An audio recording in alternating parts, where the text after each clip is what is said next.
రాష్ట్రంలో సమర్థులైన BC police అధికారులను కూటమి ప్రభుత్వం వేధిస్తుందని ఆరోపించారు వైసీపీ మాజీ ఎంపీ గోరంట్ల మాధవ్. అనేక మంది ఐపీఎస్ అధికారులను కూడా వేధిస్తూ రాక్షసానందం పొందుతుందన్నారు.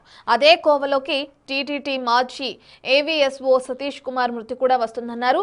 ఇది కేవలం వైసీపీ నేతలను ఇరికించడం కోసం ఒత్తిడి తెచ్చి సతీష్ కుమార్ ఆత్మహత్య చేసుకునేలా ప్రభుత్వం చేసిన హత్య అని అంటున్న హిందూపురం మాజీ ఎంపీ గోరంట్ల మాధవ్తో మా ప్రతినిధి Yoganand face to face. TTD మాజీ ఏవీఎస్ఓ సతీష్ కుమార్ మృతిపై పలు అనుమానాలు తావిస్తోంది. ఇది హత్య అని పోలీసులు ఎఫ్ఐఆర్ నమోదు చేసేది కాదు, ఇది ఆత్మహత్య అంటూ కూడా వైసీపీ నేతలు ఆరోపిస్తున్నారు. ఈ విషయం గురించి మనతో మాట్లాడేందుకు హిందూపురం మాజీ ఎంపీ గోరంట్ల మాధవ్ గారు ఉన్నారు. సార్, ఏం చెప్తారు? వైసీపీ నేతలు ఒక ప్లాన్ ప్రకారమే ఈ వ్యక్తిని హత్య చేశారు. ఇదే తరహా మొదట గులకరాయి, ఆ తర్వాత కోడికత్తి, బాబాయ్ హత్య కేసులో కూడా ఇదే ప్లాన్ స్ట్రాటజీ అప్లై చేసి లబ్ధి పొందారు. ఇప్పుడు లబ్ధి పొందేందుకు ప్రయత్నిస్తున్నట్టు కూడా టీడీపీ నేతలు కూటమి ఆరోపిస్తున్నారు. నేను చెప్పేది ఏమంటే, నా అభిప్రాయము ఈ రాష్ట్ర పోలీస్ వ్యవస్థకు చంద్రగ్రహణము, ప్రజలకు శనిగ్రహం పట్టిందనేది నా అభిప్రాయము. అందులో భాగంగానే సీతారామంజనేయులను జైలుకు పంపించిరి, సంజయ్ని జైలుకు పంపించిరి, విజయపాల్ అనే వ్యక్తిని జైలుకు పంపించిరి, తర్వాత సునీల్ కుమార్ను, కాంతిరాణ టాటాను, ఇషానుని వీళ్ళనందరినీ సస్పెండ్ చేసిరి. కొందరు ఉద్యోగాలకు ఉద్యోగాన్ని వదులుకొని కొందరు ఐపీఎస్ ఆఫీసర్లు పోయి, కొందరు వేరే రాష్ట్రాలకు పోయి. ఇంతకంటే పోలీసు వ్యవస్థకు దిక్కుమారిన పరిస్థితి ఎప్పుడు కూడా లేదు. నేను నా 20-30 ఏళ్ల సర్వీసులో ఏనాడు కూడా పోలీస్ వ్యవస్థను ఇంత నిర్వీర్యం కావడం అనేది చూడలేదు. ఇట్లాంటి పరిస్థితి పోలీస్ వ్యవస్థకు పూర్వం ఎప్పుడు రాలేదు, మళ్ళీ భవిష్యత్తులో కూడా రాదు ఇలాంటి పరిస్థితి అనేది నా అభిప్రాయము.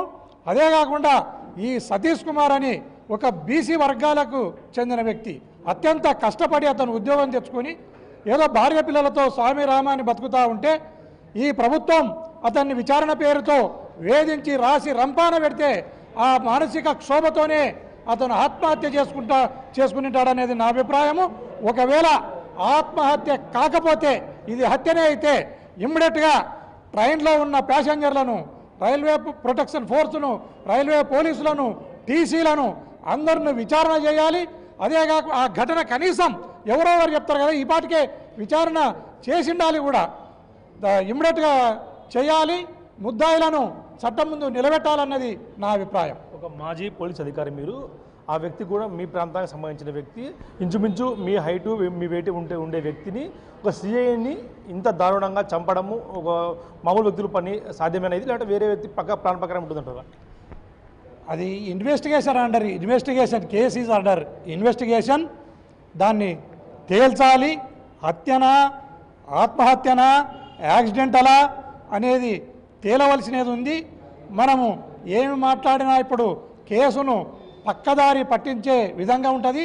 ప్రభుత్వంలోని కొంతమంది పెద్దలు ఈ కేసును పక్కదారి పట్టే విధంగా మాట్లాడుతున్నారు, పక్కదారి పట్టే విధంగా ఈ కేసును లీడ్ చేస్తున్నారు. వారు కూడా నోరు మూసుకుని ఉండాలి. ప్రభుత్వంలో ఉన్న పెద్దలు కానీ అదేవిధంగా వాళ్ళ ప్రతినిధులు కానీ నోరు మూసుకుని ఉండాలి. ఇన్వెస్టిగేషన్ పోలీస్ ఆఫీసర్లు వాళ్ళ మానాన వాళ్ళు చేసుకునే విధంగా అందరం కూడా సహకరించి నిజాలను తేల్చాలన్నది నా అభిప్రాయం. మీ పార్టీ స్టాండ్ ఏ విధంగా ఉంది? హత్య కూడా ఆత్మహత్య అనుకుంటున్నారు మీ పార్టీ స్టాండ్? మా పార్టీ స్టాండ్ ఏమనుకుంటుందంటే, నా అభిప్రాయం కానీ మా పార్టీ అభిప్రాయం కానీ ఏంటంటే, ఖచ్చితంగా ఈ ప్రభుత్వం రాసి రంపాన పెట్టి అతని సావుకు కారణమైంది ప్రభుత్వం అనేది మా అభిప్రాయం. భూమన కరుణాకర్ రెడ్డి, వైవి సుబ్బారెడ్డి వెనకేసుకొస్తుంది, దానికోసమే ఈ హత్యల పరంపర అంటూ కూడా ఆరోపణలు వస్తున్నాయి.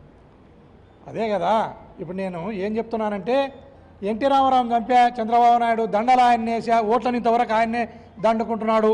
అదే కోవకు చెందినదే ఇది కూడా. హత్యలు వాళ్ళే చేస్తారు, పూలదండలు వాళ్ళే వేస్తారు, పాడని వాళ్ళే మోస్తారు, అన్ని రకాల చేసి ఇది ప్రతిపక్షాలను ఎత్తిన వేసి ఆ జోగిని జైలుకు పంపించినట్ల ప్లాన్ చేయడానికి ప్రయత్నం చేస్తారనేది నా అభిప్రాయం. చూసినట్లయితే సతీష్ కుమార్ మృతి కేసులు ఇది ఖచ్చితంగా కూడా ప్రభుత్వం కావాలని చేస్తుంది. ప్రభుత్వం బురద చల్లేందుకే, వైసీపీ బురద చల్లేందుకే ఇలాంటి ఆరోపణలు చేస్తుంది. బీసీ బిడ్డను చంపి ఇలా ఇది హత్య అయితే ఖచ్చితంగా దీనిపై సమగ్ర విచారణ జరపాలి. ఇప్పటికే సమగ్ర విచారణ జరిపి అక్కడ ప్యాసింజర్ లిస్టు కూడా తెప్పించుకొని ప్యాసింజర్లు కూడా వారికి కూడా ఎంక్వైరీ చేయాలంటూ కూడా గోరంట్ల మాధవ్ ప్రభుత్వం డిమాండ్ చేస్తున్న పరిస్థితి ఉంది. Video Prasad big TV, Anantapuram నుంచి.